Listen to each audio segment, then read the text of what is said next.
Hey guys, welcome back to the Ancient Cricks podcast. I'm here with Mr. KB. My name is Sophia. Today we're going to be talking about absolutism in England. So what is absolutism? The first question is, absolutism is a system where a ruler holds total or centralized power, but that power is also unchecked. So it's basically power that goes without question, and it is only ruled by the ruler itself. That means that the monarch isn't limited by any courts, legislatures, or the church, or elections at all.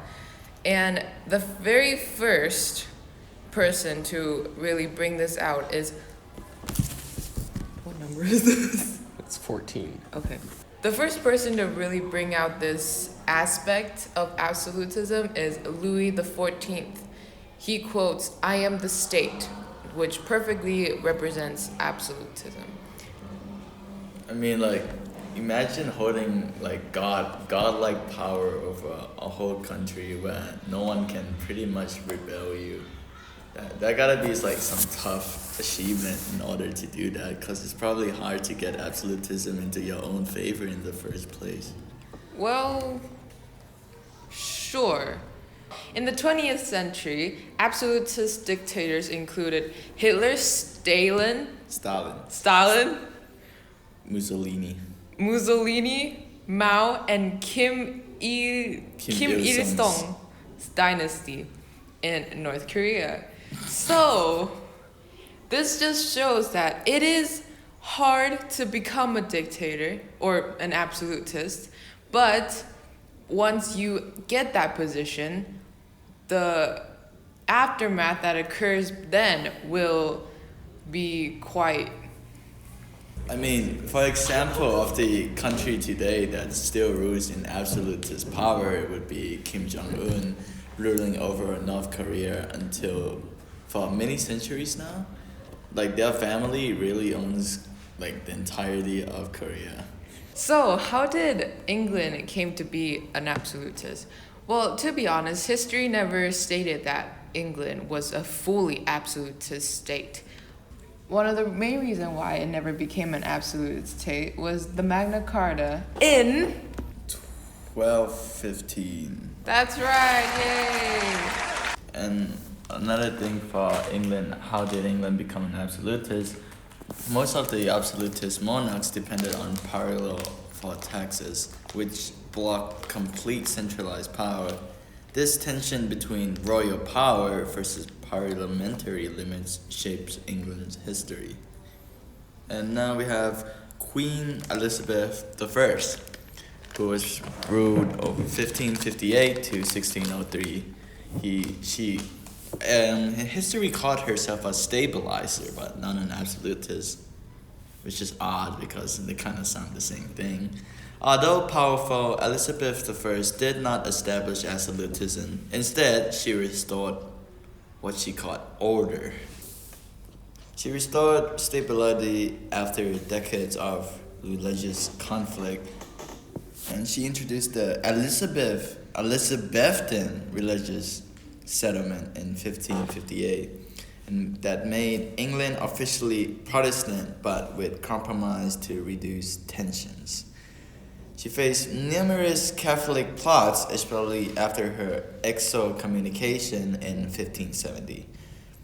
Yes, we know that Queen Elizabeth had a really, really big impact on England's history, and she is also the first person. She also oversaw the defeat of the Spanish Armada in 1588, which is a huge victory against the Catholic Spain.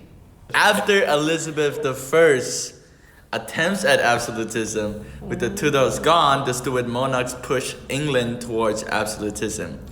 Example of this is James I in 1603 to 1625. He believed strongly in the divine rights of kings, and clashed with Parliament over money, foreign policy, and religion. Marks the start of serious absolutist ambitions in England. Then came Charles I from 1625 to 1649. He pushed absolutism even harder than any English king and ruled without parliament for 11 years, from the time range of 1629 to 1640. Without And this parliament. became the personal rule. Wait, hold on. Ruled without parliament for 11 years. Yes. He had no restraint then. He's just, I'm gonna do this, I'm gonna do that, and I'm gonna do that. That's crazy, gang. He imposed taxes like ship money without consent as well. He tried forcing religious uniformity, which sparked a lot of rebellion. His policies triggered the English Civil War, actually, from 1642 to 51. And he was finally executed in 1649, which, fun fact, he was the first European monarch executed by his own subjects. So he was basically the first fully absolutist monarch in England. Yes. And the people that didn't really like him, so they executed him. Yep. And it led to war. And after the war, England briefly became a republic under Oliver Cromwell, which was starting to look good. But Cromwell ruled as Lord Protector with near absolutist power.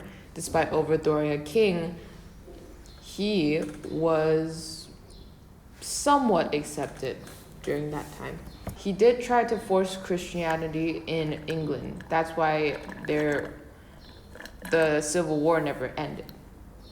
Christianity? Didn't Queen Elizabeth I already fully form England into Protestant instead of Catholic?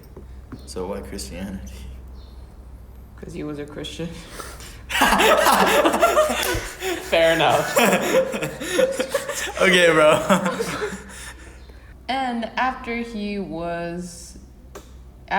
died, it then came Charles II from 1660 to 85.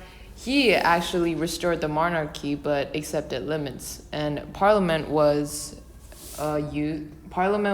stronger than before when he was king.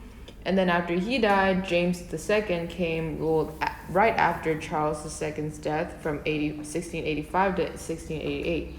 He tried to use the absolutist power thingy and try to force Catholic policies again, but was eventually overthrown in the Glorious Revolution in 1688.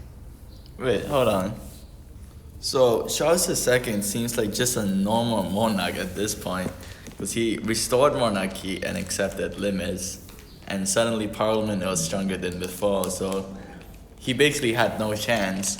But when James II came in, he tried reviving absolutism and with pro-Catholic policies. I mean, that's a pretty smart move, using religion policies on a country that's basically almost all Christian.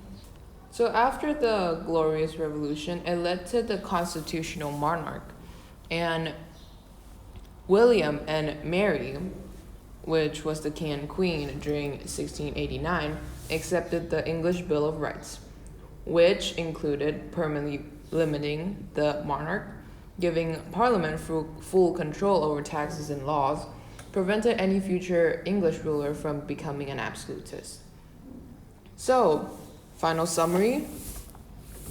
Absolutism is basically total unchecked power. You're basically a demigod that's ruling over a country, and you can basically do whatever you want. It sounds like a fever dream, gang. And England never fully adopted absolutism because of their parliament strength and legal traditions, like being Christian, maybe parliament restraining the monarch system. Elizabeth I stabilized England, but didn't really pursue absolutism. I like how she just cleans up every mess that the other absolutist monarch did. The Stuarts tried to build absolutist rule, causing civil war and their own downfall. Basically a taste of their own medicine. By 1689, England firmly became a constitutional monarchy.